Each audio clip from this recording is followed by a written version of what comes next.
All right, this is the stuff people really hate me for.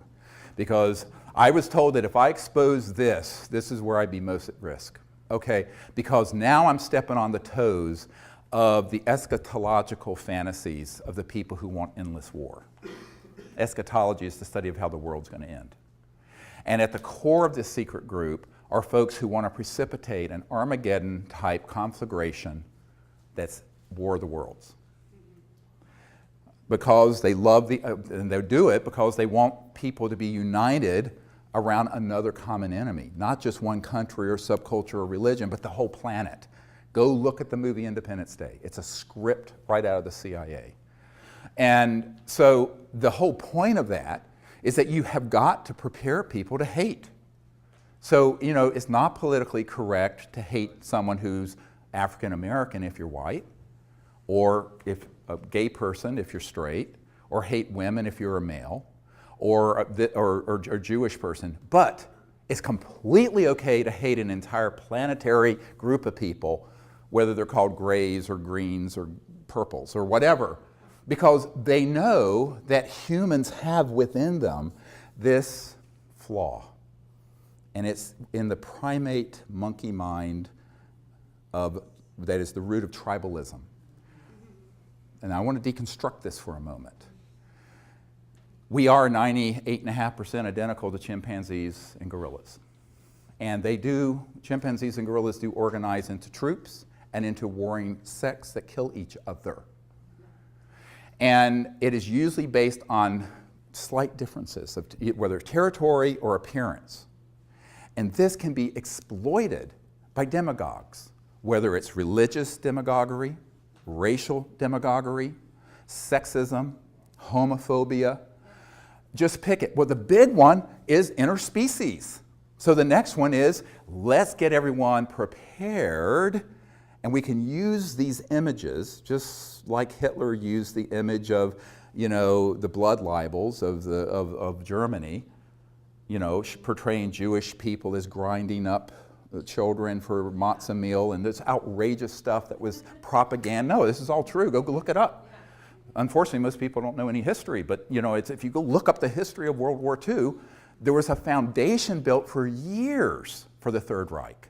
That's what the Fourth Reich is doing, this secret government. And they've done it very well, extremely well. Now, I met with a man who would not come forward, who was on one of these early abduction squads. Now, don't get me wrong, not everyone who's had contact has had a false abduction happen, but the whole thing's been commingled. I've had contact, but it wasn't an abduction. So what I tell people is that if you mix this together and people don't know that there are two distinct things going on, you think they're all the same phenomenon, when they are not. And this man said in the early days, before they had these programmable things that look like life forms, that look alien, they would use little guys that were short and do a Hollywood mask and suit on one of these anti-grav devices. This is back in the 60s and 50s, 60s, 70s, and abduct people. And so they started this program a long time ago. And it's very easy to do. Very easy if you understand the technology. Now, this is the other problem. Most people don't understand the extraterrestrial technology, and if you don't understand that, you're not going to understand what the reverse engineering spin-offs have been, one of which is what I'm describing. So when they realized that they could stagecraft this, and this is described in the Strategic Studies Institute document. I don't know, the director of the film Sirius didn't want to put that in there. He thought it was too controversial. The next film will have it in there. I'm going to override whoever the director is. This has got to be in there. But that way you prepare the population for a new enemy to fight. How else can you grow the military-industrial complex from $1 trillion a year enterprise to a $3 trillion or $4 trillion or $6 trillion? You have to have an enemy. As Leon Panetta said, we're spending $110 billion a year to chase 70 Al-Qaeda members in Afghanistan. He said that. So how do you keep that juggernaut going? You've got to have another and a bigger enemy. So In the meanwhile, they'll concoct and create and keep the fire burning, manipulate the world to keep the fire burning deliberately. And that's what we've seen over the last decade. We go in and break Iraq, and then it creates ice. It just keeps this fire burning. However, the big surprise that's coming, 1,000 times worse than 9/11, is this false flag operation to stage a threat from outer space. There was a man who came to the congressional briefings in 1997, and he was prepared to open this entire box, Pandora's box of issues, to the members of Congress there. And I will not share his name. I keep a confidence he was going to do it. The night before the congressman came, some intel people came to his room who he had worked with in those projects and begged him not to disclose it. And so he left. He was actually taken that night to a secure facility out in Virginia, and we never saw him again.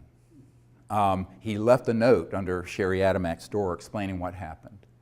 But he had told me privately, would not go on camera, that he in 1974 had been on an interagency intelligence committee that had all this already planned out, and they could hit a button and they could release events that would look like ET craft that are man-made anti-gravities, do things that would look like an alien assault on Earth that would stampede the entire world like 9/11 did into fear, where they would then be able to say our next big challenge is to stave off the alien invasion.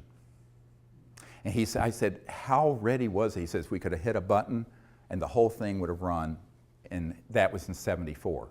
Now, that's only because he was on that committee in 1974. He told me, but he said it was fully operational well before then.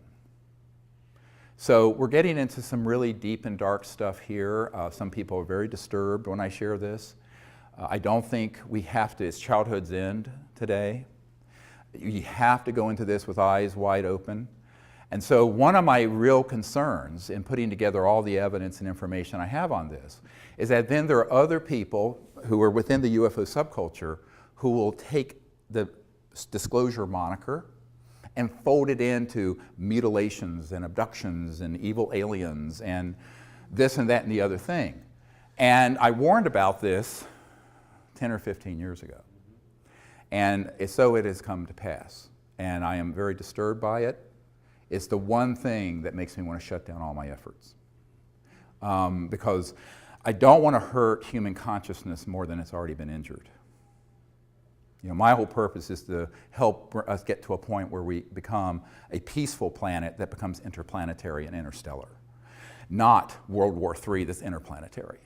But people who are not very nuanced in their thinking, or as Dr. Richard Haynes at NASA used to say, unselective filters, non-selective filters. They just let anything through and are not discerning, will take information and documents and witnesses and people I have and then fold it in to this other disinformation, and they do not have the discernment because they have not been at meetings with people from Pine Gap and Lockheed and the Cube.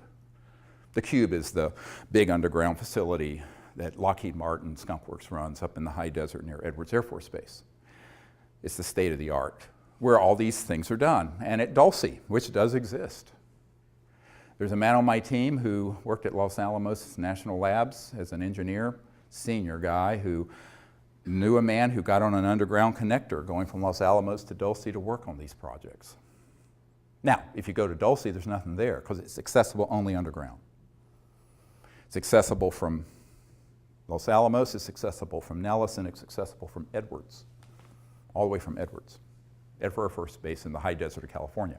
But these underground connectors, this is no myth. They do exist, and they're maglev, anti-grav, sort of, but they're underground. And you go in one place, and boom, surface in another. Now, this brings up the question is, it's like the old song from the 70s, Don't Be Fooled Again, or The Who, we won't be fooled again. Will we? And I think that's the problem. Knowledge is the greatest purifier. It says in the Vedic and tradition in the Bhagavad Gita. So knowledge is key. We have to share this information, but we have to do it in a way that presents the full story. And that's what I wanted to do today, is to provide the background of disclosure, but also how fraught it is for being hijacked by people who lack the wisdom, frankly, and the insight to know that they're being played by the intelligence community like a fiddle, and putting out information that can only pollute human consciousness to convince people, yes, the UFOs are real and the ETs are out there, but some of them we need to be afraid of and fight in the next big world war.